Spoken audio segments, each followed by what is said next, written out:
बेटे बहू के इंतजार में अब झपकी आने लगी थी सुधा जी को। तभी दरवाज़ा खुलने की आवाज़ सुनकर बुजुर्ग सुधा जी ने दरवाजे की ओर देखा तो सामने बेटा शोभित और बहू प्रिया अंदर की ओर आ रहे थे। ये क्या लगा रखा है तुम दोनों ने? समय देखा है, रात के 12 बज रहे हैं। हर रोज़ देर रात को पार्टी से लौटना क्या अच्छी बात है? मैं बूढ़ी यहाँ सारा घर का काम करती रहती हूँ और तुम्हारे बाबूजी को बाहर जाकर सब्जी दूध लाना पड़ता है। मैं कुछ कहती नहीं थी कि हो जाता है कभी कभार, मगर तुम दोनों ने तो इसे अपनी आदत में शामिल कर लिया है। थोड़ी तो शर्म करो तुम दोनों। शोभित ने पहले तो घूर कर माँ को देखा, फिर अपनी पत्नी प्रिया की ओर, जिसका चेहरा गुस्से से तमतमाया हुआ लग रहा था। सुबह बात करते हैं माँ, इतना कहकर शोभित पत्नी प्रिया को लेकर अपने कमरे में चला गया। बंद कमरे में कपड़े बदलते हुए अंदर से आवाज़ें आ रही थी। जीना हराम कर रखा है इन लोगों ने, हर बात पर टोका टाकी। अब बर्दाश्त करना मुश्किल है, कुछ करना पड़ेगा। अब पानी सिर से ऊपर होने लगा है। अपने कमरे के दरवाजे पर खड़े महेश बाबू के कानों में जब ये शब्द पड़े तो वह गुस्से में सुधा जी को देखते हुए बड़बड़ाने लगे। अब कहो बच्चे हैं। सुधा, बस बहुत हुआ, अब तुम्हारी एक नहीं सुनूंगा। बीमारी का इलाज वक्त पर ना हो तो वो नासूर बन जाती है। पेशे से डॉक्टर रह चुके महेश बाबू ने कहा। आप सही कहते थे महेश जी, मैं ही बच्चे हैं आज नहीं तो कल समझ जाएंगे सोचती रही, मगर अब आप ही कुछ इलाज कीजिए। मुझसे ये सब बर्दाश्त नहीं होता। जब देखो हमें ही उल्टा सुना देते हैं। क्या इस बीमारी का इलाज है आपके पास? इलाज तो है, मगर अब तक तुमने मेरे हाथ बांध रखे थे। खैर, कल ही इस बीमारी का इलाज हो जाएगा। बस तुम पिघलना मत। अगर स्वाभिमान और सम्मान से अपनी आखिरी सांसें लेना चाहती हो तो मेरे निर्णय में साथ रहना। महेश बाबू कुर्सी पर बैठे सुबह होने का इंतजार करने लगे। सुबह होते ही महेश बाबू ने बेटे शोभित और बहू प्रिया को कमरे में आने का आदेश दिया। जैसे ही दोनों महेश बाबू के कमरे में पहुँचे तो महेश बाबू ने सुधा जी से कहा कि वो कोर्ट वाले पेपर्स निकाल लाएं। पेपर्स? कैसे पेपर्स माँ?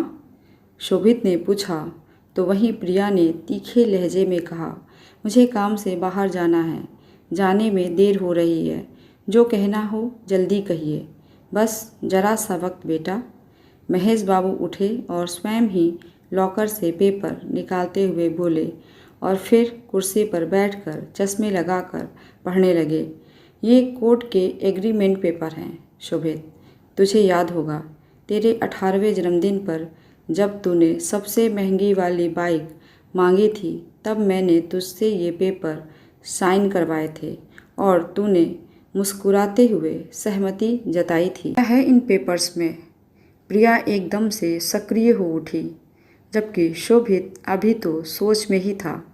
इनमें लिखा है कि आजीवन शोभित को अपने माँ बाप की देखभाल पूरे प्यार और सम्मान के साथ इसी घर में रहते हुए करनी होगी और शादी के बाद उसकी पत्नी को भी। और अगर किसी भी परिस्थिति में वह या उसकी पत्नी अपने इस फर्ज से मुंह मोड़ते हैं तो हमारी संपत्ति पर उनका कोई अधिकार नहीं रह जाएगा। और इतना ही नहीं, शोभित को पढ़ाने में जो लाखों का खर्चा हुआ है हमारा, वो भी शोभित को ब्याज के साथ चुकाकर यहाँ से पत्नी सहित चले जाना होगा।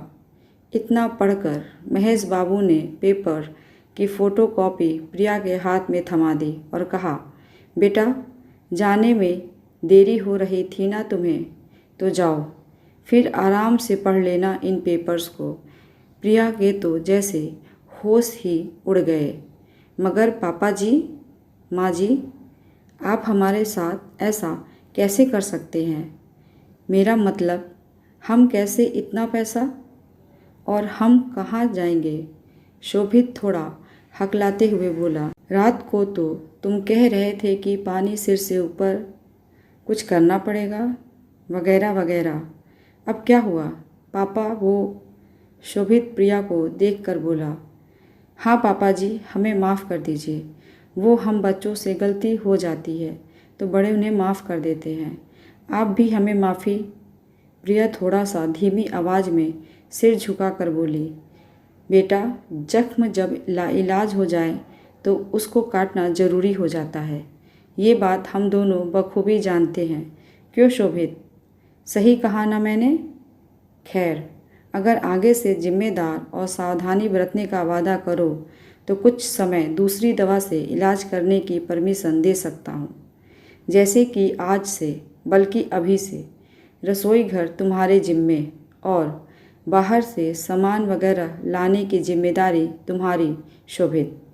हाँ, यदि तुम दोनों अच्छे से अपनी जिम्मेदारियों को निभाने लगोगे तो हम दोनों भी तुम्हारी मदद करते रहेंगे। वरना एक और वसीयत तैयार की हुई है जिसमें हमारे बाद ये सब अनाथ आश्रम को। नहीं पापा जी, नहीं। हम दोनों अपनी अपनी जिम्मेदारियों को बखूबी निभाएंगे। शोभित और प्रिया एक साथ बोले। ठीक है, तो शुरू हो जाओ। महेश बाबू ने जैसे ही कहा, प्रिया तुरंत रसोई घर की ओर नाश्ता बनाने के लिए चली गई तो वहीं शोभित थैला लिए सब्जी लाने। महेश बाबू के समझदारी से घर में अब सब ठीक हो गया था। महेश बाबू जहाँ भौं को हिलाकर मुस्कुराते हुए सुधा जी की ओर देख रहे थे, वहीं सुधा जी भी मुस्कुराने लगी थी। आखिर देर से ही सही उन्हें बीमारी का सटीक इलाज जो मिल गया था। कैसी लगी आपको ये कहानी? कमेंट करके ज़रूर बताइएगा। ऐसी ही कहानियाँ सुनने के लिए चैनल को सब्सक्राइब कर लीजिए। मिलते हैं अगली कहानी के साथ। धन्यवाद।